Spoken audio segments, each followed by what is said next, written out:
Hey there, welcome to my tutorial on how to use Adobe Premiere Pro CS3. A couple of notes before I start. This is going to be a basic tutorial.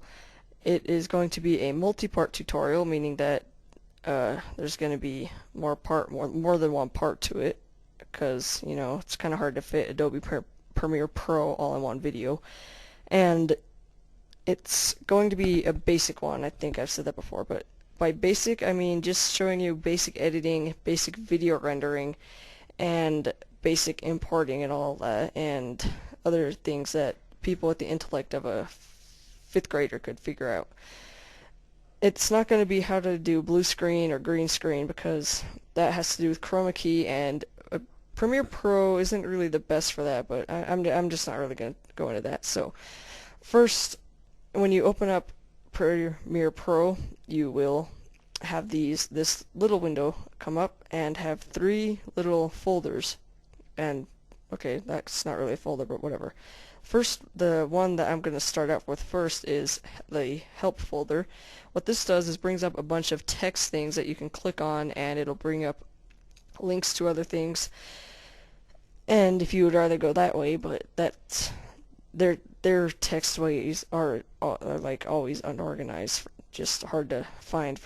I really hate reading when I just want to get it over with. But anyway, the next one is Open Project. If you click on that, a list of your projects will appear, but I deleted all mine.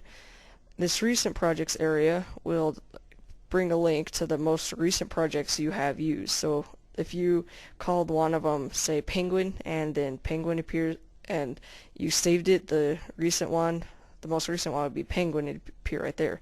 So you made another one called Duck. Duck would be above Penguin, and I think it holds maybe 5 of them. And that just brings you a link to the most recent project, obviously. New project, obviously, starts a new project, and I'm going to click on that. And up here appears a bunch of folders. If this is your first time using it, you probably aren't going to have that custom folder, so you're just going to have these basic ones, maybe more depending on what your computer has in it. The DV and NTSC and PALs are a little bit confusing to explain, but I wouldn't really mess with any of these unless you're used to that kind of stuff by, I don't know, using a older editor like Sony Vegas or something, and then you're coming to this one. But when you first come into this, click on the Custom Settings tab, which is up here, and a place where you can completely customize what you're doing will appear. Now, in this little box, you want to highlight General just by clicking on it. And all of this probably won't be set like this. I just did it so it is set like it, but you want to set your editing mode to desktop, your time base 29.97 or 30 frames a second, 640 by 480, and then you want to set square pixels. You want to set it to square pixels 1.0, so it sets the aspect ratio to 4 to 3. Or else if you set it to something else, it'll set to like widescreen. Those. Leave everything else the same. Don't even bother with the capture area unless you're going to be using this to capture, which I do not. For video rendering, I always choose Video for Windows. If you've got H.264 around there, use that. Use it. And since mine's only Video for Windows, I choose DivX Codecs. That's the only one that will appear. And also you want to choose Millions Colors and Optimize Stills. For default sequence, you want to set it to 3 tracks. That's what I have mine as. For the audio, for the master, it sets whatever you're recording in. Mono, if you record it in mono, which is having one speaker, set it to that for best audio quality.